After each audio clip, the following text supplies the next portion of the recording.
Moving over to the NL, we'll start with the Central like we did with the AL. But I guess, first off, I look at the Cardinals being the cream of that division. It's going to be a tight race, I think, with the Brewers. And I've got to give some respect to the Cubs. Not a lot, but I'll give them some respect in this conversation just because they did a lot of upgrading. And although all pieces may not be super sexy, I think that in aggregate, it's a pretty interesting roster now. But I picked the Cardinals because day in, day out, they've got the strongest offense in my mind in that division. I mean, if you got Goldschmidt, Arenado, guys like Nootbaar and, perhaps Jordan Walker joining the squad. Edman was a stud last year, even though as quiet as WAR was, obviously we covered it, top 5 or what have you. So it's like, I just like what they have there day in, day out on the field. Good starting pitching rotation. We know Wainwright's kind of in his twilight years, but still think can give him good innings, and Montgomery and Michaelis are backing him up. I like the relieving core, a lot of fireballers with Ryan Helsley at closer and Jordan Hicks. I think they'll be solid. The Brewers competitive. They're kind of like the Rays of the NL. I feel like they just always are shipping off guys who are becoming free agents to get more young core pieces to kind of grow with until they reach their contract years, and they trade them off for more assets and stuff. So it's like, I love what's up top for their rotation with Corbin Burns, Woodruff. Eric Lauer was a breakout last year, and they've got Freddie Peralta still there. I think they go about 6 deep in their rotation, which is, good for them. I think where things kind of get a little bit murky for the Brewers is just their offense. I feel like they're always kind of interchanging a lot of pieces, and they're, banking on these, 2-for-1 trades to kind of get them, sufficient enough with the sticks to, put runs together. But Christian Yelich, I'm not really sure what he is anymore. I feel like he was obviously their franchise guy for a while, but now it's kind of turning into, Willy Adames or, Luis Urias or, Rowdy Tellez. So it's kind of like, are these household names, or are these just guys are good enough? And I think Garrett Mitchell, their new center fielder, rookie last year, had a really good end of the year. If he can be kind of a fixture in that lineup, be a breakout like a Stephen Kwan or something from the Guardians, I think that would be a huge thing for the Brewers. But I think you're just counting on too many good things happening for them to be, let's say, the best team in the division. The Cubbies, we never want to give them too much credit here. The Swanson signing I thought was a little bit steep for what he is as a talent, but he's still a really good shortstop. He's a good player. They bring over Bellinger, Mancini, Hosmer.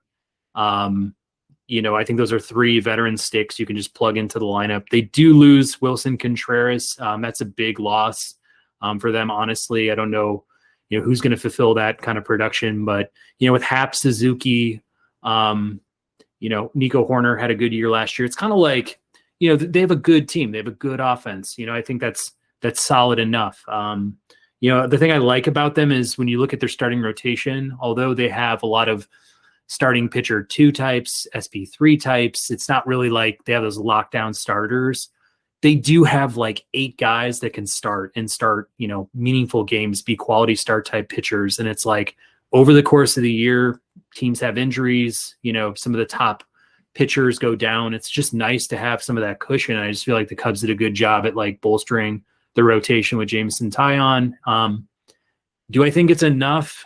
No, but I do think that they'll have, a respectable year, even if they're, dancing around 500. I think they'll be, somewhat, relevant. But Pirates and Reds, I don't have a lot of good to say about either squads. I think these are teams on the rebuild, on the mend. I mean, for the Reds, I like Hunter Green and Nick Lodolo as 2 young starters with some serious firepower, strikeout potential. I think Lodolo is the better of the 2 as far as just being a pure pitcher. The Pirates, the rotation is god awful, but there is some exciting pieces around the diamond to be interested in. An O'Neal Cruz or Cabrian Hayes, Brian Reynolds, if he sticks around, doesn't want to trade. But that's my thought for the NL Central. So I got the Cardinals, winning the division, and I actually have the Brewers being the last wild card from the NL. Nice. Yeah, I mean, not too much to add, honestly. I feel like I agree on a lot of those. I definitely agree with the Cardinals. I mean, they're my pick, basically. I think maybe Jack Flaherty. I think maybe he comes back and emerges a little bit more. Hopefully starts like more than 15 games this season. But even then, their pitching is still pretty solid overall. And then, like you mentioned, they're hitting.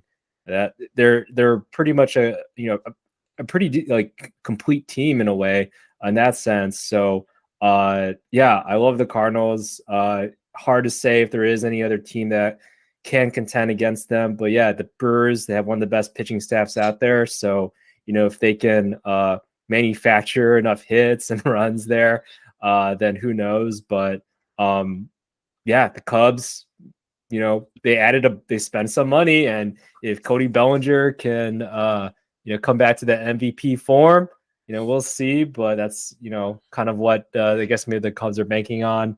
But yeah, I agree. And we don't have to talk about the Reds or the Pirates there. Similar situation as like the Royals, in the AL Central there. And maybe a little bit of the Tigers. But yeah, I definitely see like young talented teams just trying to, kind of let their young talent marinate.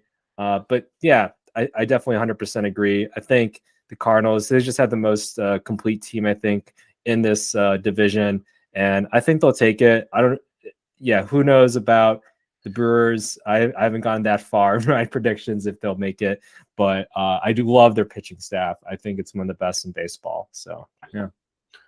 I mean, and the Cardinals stole Wilson Contreras from the Cubs. I mean, I feel like that's been like the biggest laughing point all season, or the off season wise. But it's like Wilson's been an absolute savage too about pretty much every stop along this way. Like he was like really happy to kind of sign, and then he's kind of made that known. And I mean, he kind of said during spring training, like, this is just a better organization, a world-class organization. So it's just like, damn, dude, like you are really ruining your, I mean, I figured like a statue was coming around Wrigley Field. So you're really starting to like, turn up the screws a little bit. Like something must have happened in the clubhouse with that one, or with the executive team or something like that in negotiations. But that's just a huge, like, how would I put it? Like that's a FU.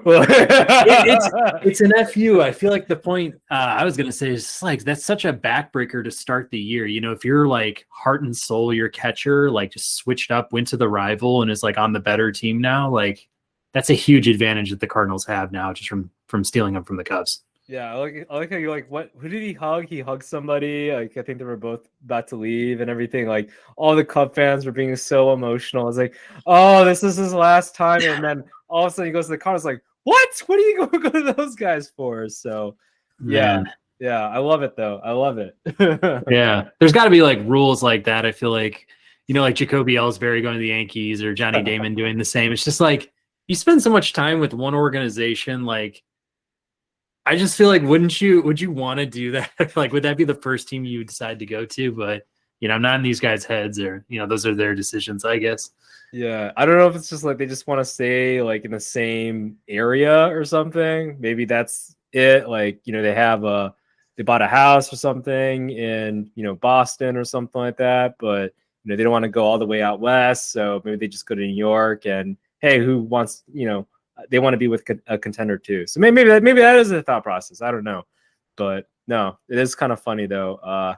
Contreras just moving over, saying, "Hey, I'll join." Yadier's not there anymore now, right? Since he retired, so let me just join the Cardinals. And man, that's such a talented team now. I think yeah, their lineup is like an upgrade. I think compared to what they were last season. So with him there, so yeah, it'll definitely be, I think, a fun division to watch. For sure. Did you have just the Cardinals then, or did you have any other teams that you think would be in the playoffs? I mean, I know for sure the Cardinals. Not too sure about the Brewers, to be honest. Again, I like their pitching staff. I'm trying to think if I want to pick them as that one, the in terms of just having one or not.